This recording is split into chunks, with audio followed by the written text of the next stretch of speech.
The reason it stands out to me is that I was there not calling the game, just taking the game in, and I stood up and yelled when this play happened. Faust in the two-man game. Faust shows the disc and up to Gillis. Gillis has a man, puts it to Mazer, who broke free. Kolek goes up, oh, and it's skied!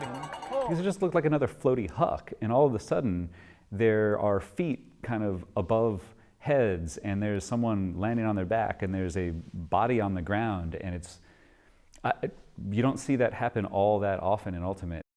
I was on the far side of the field, and we're taught that whenever you're on the far side of the field, that you're kind of a help defender. And one of the key things that happened during this play is that the disc hung up a little bit. It didn't arrive as quickly as the thrower intended. So Chris Mazer is the unfortunate soul who's waiting underneath a hanging disc. DC was forcing flick there, but the mark that was put on Robbie Gillies, I think it was Ben Fleming, shifted over and took away the first look flick huck. And as a result, Robbie stepped over and threw a backhand. And the way the backhand came in, it came in on sort of an outside-in angle, which meant that the disc was going to go through the airspace of Rico and any other help defender before it got to Mazer.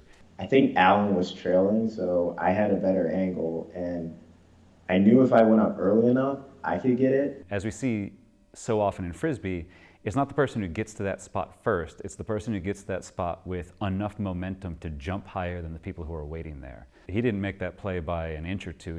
He had all of that disc and probably could have made the play a little bit earlier even. I grabbed it, and I honestly mean to come down on Mazer, but there was nowhere else I could go. Yes, it is a dangerous play, but that doesn't mean it's a play that necessarily shouldn't be made, and it doesn't mean that you, as the player making that play, or as any of the other players involved in it, know how that play is going to play out. You're taking a chance when you go up that early, and you're taking a chance that you're not going to get hurt, that the other person's not going to get hurt, but if you don't go up for that disc, what are you doing on the field in a certain level? Your whole goal is to take the disc away from the other team. The disc is just up there floating. It's not under anybody's control until somebody catches it. So your goal is to go up and take it from the other team. You went up and took it, and there was more contact than you would want to see in that play, but it's not so much contact that it's outside of the bounds of what you expect to happen occasionally in a Frisbee game. And after I caught it and landed, I made sure he was okay. And I was just like, all right, let me get the disc out of my hand and go produce downfield. But I think that all the plays come from learning good technique on defense, which Will really strives for us to do, and helping out your teammates. Like, no matter what, you should always help out your teammates, and that's where a lot of the plays come from. The athleticism displayed by Delrico in that specific play is emblematic of exactly what the DC Current have made their team be over the last couple of years. They've selected players who can make plays, who put themselves out in front of discs, who make layout blocks on in-cuts, who go up for discs early over and over again. It's the athleticism of that play, that's the DC Current.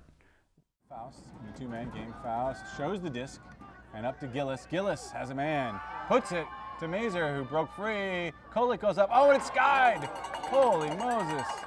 Delrico Johnson